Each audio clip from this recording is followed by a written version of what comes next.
जय श्री कृष्णा। हर हर महादेव। जैसा कि आप सभी जानते हैं, मैं अपने पति और बच्चों के साथ सोमनाथ बाबा के दर्शन करने गई थी। द्वारकाधीश के दर्शन हुए, गोपी तालाब के दर्शन हुए, रुक्मिणी मंदिर के दर्शन हुए।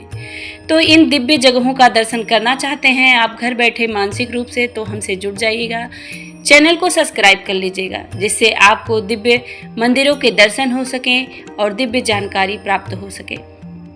तो सबसे पहले बोलेंगे हर हर महादेव। तो आइए सोमनाथ के महिमा के बारे में जानेंगे। शिव पुराण में शिव के बारे में बताया गया है। शिव के 12 सबसे प्रमुख ज्योतिर्लिंग बताए जाते हैं। जो पहला नंबर आता है सोमनाथ बाबा का। अब आप सभी का क्वेश्चन होगा, मन में आ रहा होगा कि सोमनाथ क्यों पड़ा।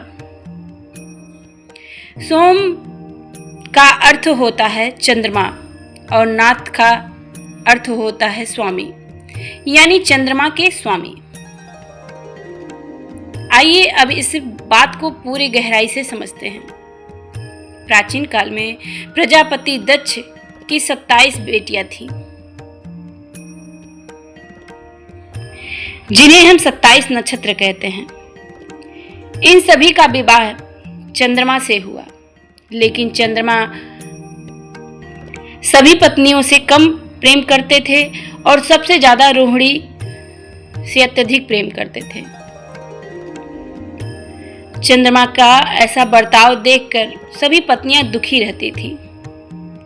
सिर्फ रोहिणी के पास अधिक समय बिताया करते थे।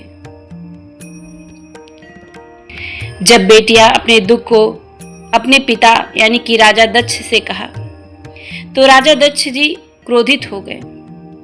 चंद्रमा को बहुत समझाएं, मगर चंद्रदेव को समझ में नहीं आया। वह बस रोहिणी से ही अत्यधिक प्रेम करते, उन्हीं के साथ ज्यादा समय बिताया करते थे। तब राजा दक्ष ने क्रोध में आके श्राप दे दिया कि तुम्हें 6 रोग हो जाएगा और तुम्हारे ये जो चमक हैं घटते ही जाएंगे। तुम बीमार हो जाओगे, चमक नष्ट हो जाएगा। तब चंद्रदेव बहुत परेशान हुए और वह अपनी जान और श्राप से मुक्ति के लिए पावन तट पे चल दिए। इस पावन प्रभास तट पर जाकर शिव जी की घोर तपस्या किए। जब चंद्रदेव के तपस्या से शिव जी प्रसन्न हुए, तब महादेव स्वयं प्रकट हुए और चंद्र देवता जी जो थे वो शिव जी से विनती करने लगे कि मुझे इस श्राप से मुक्ति दीजिए। तब शिव जी कहने लगे, मैं राजा दक्ष के श्राप को तो एकदम से खत्म नहीं कर सकता, परंतु मैं तुम्हें वरदान देता हूं कि तुम्हारी यह 6 रोग 15 दिन घटेगा और 15 दिन तुम चमकोगे, 15 दिन तक खत्म हो जाएगा। तो ऐसा आशीर्वाद पाके चंद्रदेव 15 दिन तक दिव्य लगते हैं और 15 दिन घटते हैं। ऐसा हम सभी देखते ही हैं। इसी वजह से हमारे महीने में कृष्ण पक्ष और शुक्ल पक्ष होते हैं, जिसे हम अंधेरिया पाक और उजिरिया पाक भी कहते हैं। आइए अब जानते हैं मंदिर के समुद्र और महारहस्यों के बारे में। वहां पर एक खंभा खड़ा हुआ है, जहां पे एक छोटा सा एक दोहा भी लिखा गया है। रहस्यमय खंभा जिससे बाण से स्तंभ किया गया है। वहां पे तीर लगा हुआ है, जिसे यह दर्शाता है कि मंदिर के पीछे कोई जमीन नहीं है, यानी कोई टुकड़ा जमीन का नहीं है। जरा सोचिए, पहले के जमाने में गूगल ऐप कुछ भी नहीं था।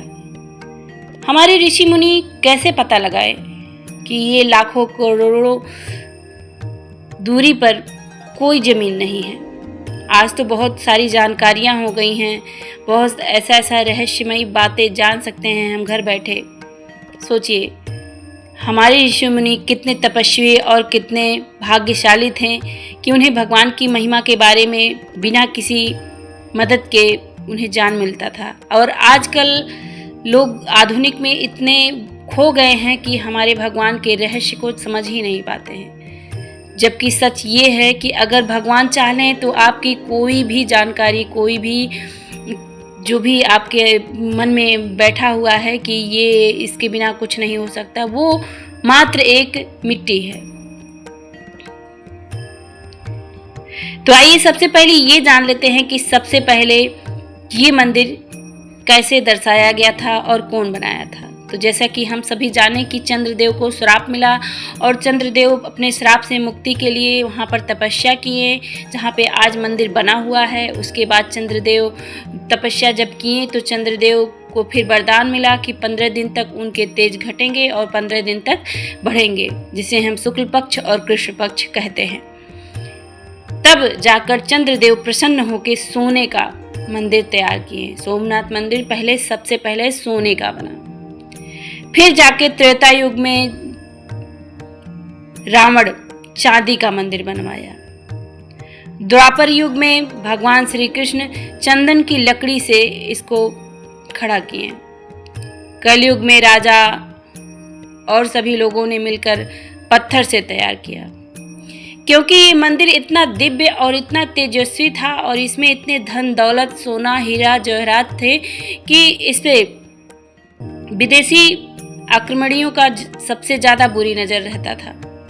घंटों तक लड़ाई होती रहती थी लेकिन मंदिर का कुछ कर नहीं पाते थे। लेकिन वहाँ पे जो सोना चांदी मिलता था सब लूट लाट के चले जाते थे, बस मंदिर को नुकसान पहुँचा देते थे। जितनी बार मंदिर सब लोग तोड़ने की कोशिश किए और जितनी बार तोड़े उससे अत्यधिक सुंदर अगली बार मंदिर किसी न किसी रूप में भगवान तैयार कर दिए, चाहे चंद्रदेव के रूप में, चाहे रावण के रूप में, चाहे भगवान कृष्ण के रूप में, है ना। तो इसी तरह से मंदिर रचता गया और भव्य लगता गया। यहाँ पे अथात धन दौलत होने के कारण हमेशा आक्रमण होते रहे। फिर लड़ाई हुई।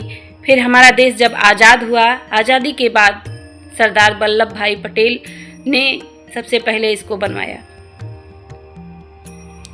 फिर 1951 में हमारे पहले राष्ट्रपति डॉक्टर राजेंद्र प्रसाद के हाथों से यह ज्योतिर्लिंग प्राण प्रतिष्ठित हुआ।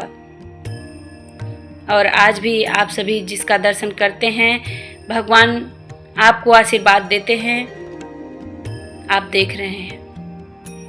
सोमनाथ मंदिर के दर्शन करते ही आपका मन इतना शांत हो जाएगा, आपका रुआ रुआ ऐसा खड़ा हो जाएगा। यानी कि अगर आप सच में एक भक्त हैं ना, तो आप जब मंदिर के अंदर घुसेंगे तो आपको अपने आप में एक अलग सा ही बदलाव दिखेगा। कहते हैं कि अगर आपके चंद्र कितने भी खराब हो रहे हों, जो होता है ना ग्रह दिखाते हैं सब लोग, चंद्र कितने भी खराब हो रहे हैं, यहाँ पे एक बार मात्र शिव जी के ऊपर दूध या जल से अभिषेक आप करते हैं तो आपके ग्रह दोष खत्म हो जाते हैं। जो भी भक्त यहाँ पे श्रद्धा से, भाव से अपने मन की इच्छाएं सोमनाथ बाबा से कहता है, वो इच्छा पूरी हो जाती है। तो हम सभी पहले ज्योतिर्लिंग का दर्शन कर लिए। अब आप सभी को दूसरे ज्योतिर्लिंग का दर्शन, द्वारिका दर्शन आप सभी को मैं करवाऊंगी। तो आप सभी वीडियो को भरपूर प्यार दीजिएगा और कमेंट में अपना अपना विचार लिखिएगा कि आपको सबसे पहले कौन सा दर्शन करना है, रुक्मिणी मंदिर का दर्शन करना है कि गोपी तालाब का करना है कि द्वारिकाधीश महाराज का दर्शन करना है कि ज्योतिर्लिंग। तो आप सभी दिव्य दर्शनों के लिए जुड़े रहिएगा और कान्हा संसार परिवार से आप सभी को इसी तरह की जानकारी, दर्शन मिलते रहेंगे। मिलते हैं अगली वीडियो के साथ, तब तक के लिए नमस्कार, जय श्री कृष्णा, राधे राधे, हर हर महादेव।